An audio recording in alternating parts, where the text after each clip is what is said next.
Hello, আসসালামু আলাইকুম। আপনারা সবাই কেমন আছেন? আশা করি আপনারা সবাই ভালো আছেন, আরও ভালোই থাকুন। আমরা শোনিতপুর জেলার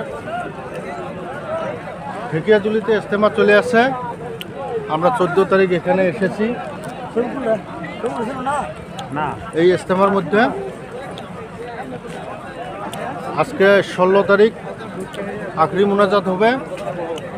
আপনারা যারা যারা আসতে পারেন নাই তারা আল্লাহর আগে আশা রাখুন যাতে নেক্সট বার আপনারা এই ইজতেমার মধ্যে আসতে পারেন। আপনারা আমার জন্য দোয়া করবেন, আমরাও আপনাদের জন্য দোয়া করব। এখানে